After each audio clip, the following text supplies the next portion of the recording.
Selamat pagi, Bapak Ibu. Nama saya Andri Pangestu. Saya seorang warga negara Indonesia biasa, seorang pengusaha UMKM.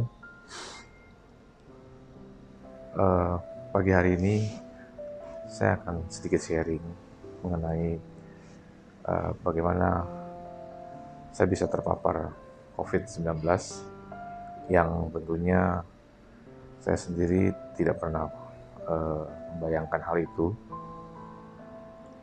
Video ini saya akan bagi menjadi 3 bagian. Bagian pertama, bagaimana saya bisa terpapar dan bagaimana saya bisa ditolong. Lalu di bagian kedua nanti saya akan ceritakan proses saya recovery di ICU selama 12 hari. Lalu di bagian yang ketiga saya akan sedikit ceritakan bagaimana kondisi saya 3 hari terakhir di kamar biasa. Saya buat video ini untuk kalangan pribadi, untuk teman-teman mungkin bisa berguna menolong pada saat teman-teman mengalami gejala-gejala seperti yang saya alami. Video ini dibuat tanggal 24 November 2020 pukul 3 pagi. Saya berada di ruang kamar kelas 1 di rumah sakit, salah satu rumah sakit swasta di daerah Kelapa Gading. Ya. Ini pukul 3 pagi, jadi kalau ada suara-suara teman kamar saya mungkin mendengkur, jadi mohon maaf ya. Jadi Bapak Ibu, bagian pertama ini pada tanggal 1 November 2020 saya itu adalah hari Minggu di mana saya beribadah, sudah diizinkan oleh pemerintah. Lalu kami seperti biasa dan kami boleh pulang beribadah seperti biasa juga. Nah, besokannya hari Senin, anak saya yang pertama itu mengalami kehilangan penciuman, indera penciuman. Dia tidak bisa merasakan penciuman apa-apa, dia bilang. Lalu saya searching di Google, ternyata ciri-ciri salah satu penderita COVID adalah kehilangan indera penciuman atau indera pengecap. Nah, saya langsung isolasi anak saya supaya dia tidur sendiri, dan kita coba berikan vitamin supaya dia imunnya naik lagi. Tapi pada hari Selasa dia menderita sedikit demam. Lalu saya ajak dia ke dokter umum dan diberikan obat antibiotik. Itu keadaannya ya biasa-biasa saja, ya. Maksudnya tidak sampai sesak, tidak sampai batuk luar biasa, hanya indera penciuman. Ya, dia tidak bisa mencium bau, misalkan minyak kayu putih gitu ya. Itu dia tidak bisa cium. Hari Rabu, tepatnya Rabu subuh, saya mulai mengalami demam. Waktu itu malam itu harusnya Rabu pagi saya ada tugas di gereja lagi, tapi saya batalkan karena saya demam. Setelah itu hari Kamis pagi saya memutuskan untuk ke dokter umum, dokter yang sama di daerah rumah saya. Lalu saya dikasih antibiotik. Nah, keadaan anak saya demamnya masih ada. Akhirnya saat itu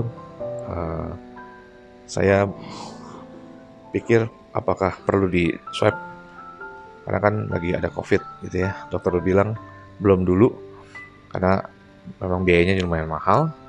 Jadi saya disuruh cek darah. Karena nanti ada hitungan-hitungan yang kalau sampai terlalu jomplang, saya baru akan swab. Nah, kondisi anak saya masih demam. Kita akhirnya setelah berobat terus cek darah. Setelah itu ternyata trombosit anak saya turun. Nah, kalau saya pribadi darahnya oke. Nah, setelah itu besok harinya, hari Jumat gitu ya, disuruh cek darah lagi anak saya karena trombositnya harus naik. Kalau turun terus berarti ada kemungkinan DBD gitu ya. Ternyata trombositnya naik, meningkat, jadi oke. Nah, hari Sabtu pagi itu istri saya mulai mual dan mulai sedikit demam. Akhirnya saya putuskan bawa dia ke dokter yang sama, dan waktu itu saya masih demam. Nah, dokter melihat saya dengan keadaan yang tidak lebih baik, akhirnya menambah dosis obat antibiotik dan merubah gitu ya. Istri saya juga dikasih obat. Nah, itu sampai hari Minggu saya harusnya ibadah, tapi badan saya sudah masih menggigil, demam, dan saya tidak bisa ibadah. Sekalipun online pun saya sudah agak sakit gitu ya. Nah, keadaan saya batuknya sedikit, terus hanya demam. Saya hanya berpikir bahwa saya ini mengalami yang namanya masuk angin hebat gitu loh ya. Jadi saya minum kunyit, terus jahe. Saya dulurkan jahe badan saya gitu. Tapi saya sedikit demam. Lalu di hari Senin, ya, persis tanggal 9 November 2020, saya bertepatan di hari ulang tahun saya.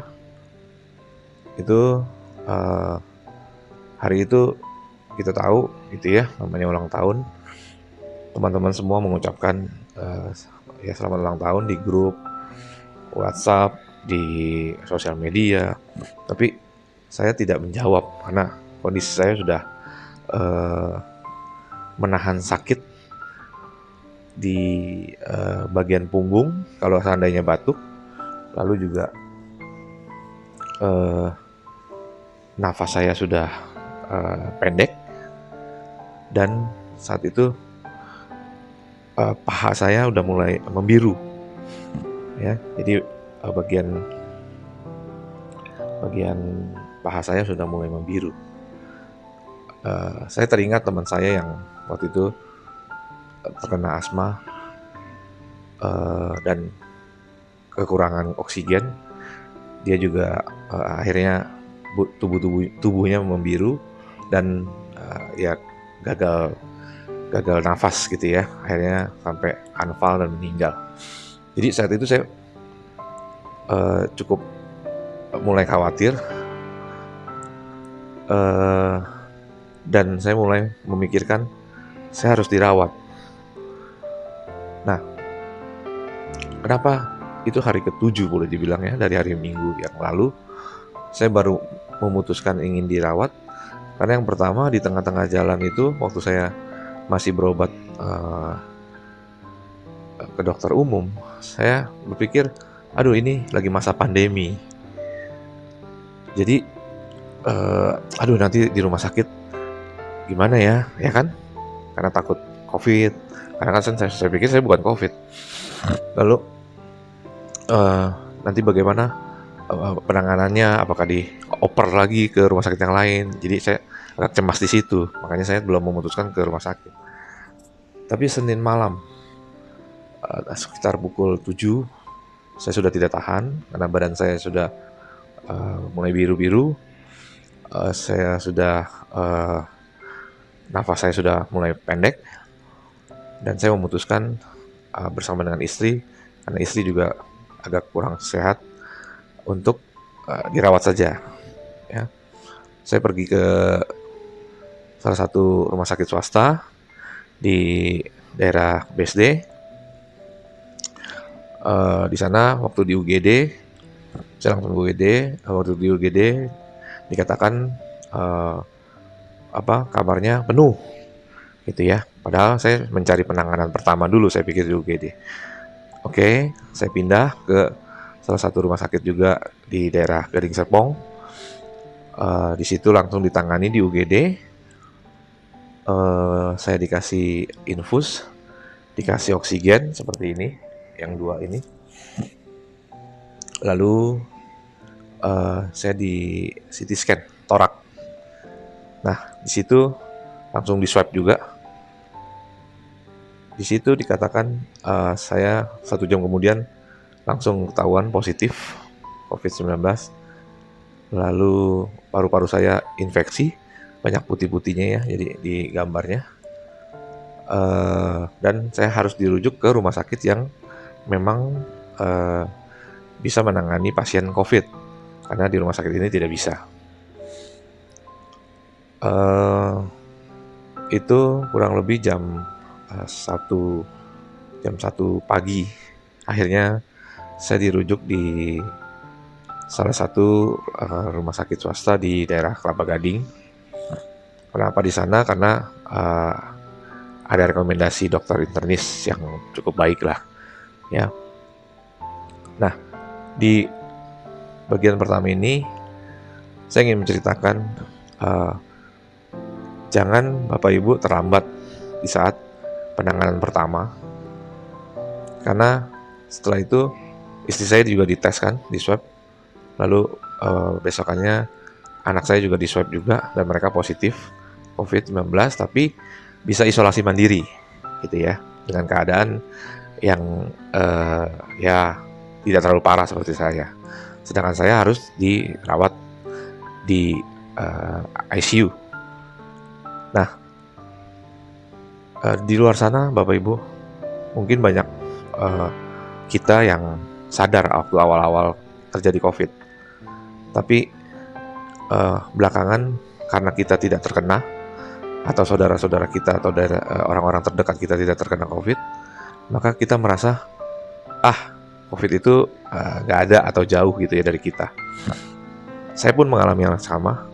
Waktu di bulan Maret pertama terjadi COVID, protokol kesehatan di rumah kami cukup ketat.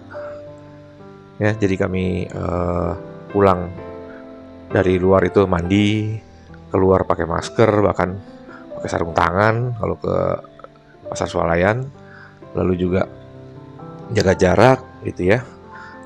Sampai rumah barang-barang di sanitizer, handphone saya lap pakai juga cairan itu ya, antivirus. Mungkin tas juga saya semprot gitu. Jadi cukup baik penanganan untuk penanggulangan itu ya, terpapar COVID. Tapi belakangan mungkin ya secara tidak sadar kita pun mengalami penurunan dalam memproteksi diri. Seringkali kita membuka masker sembarangan.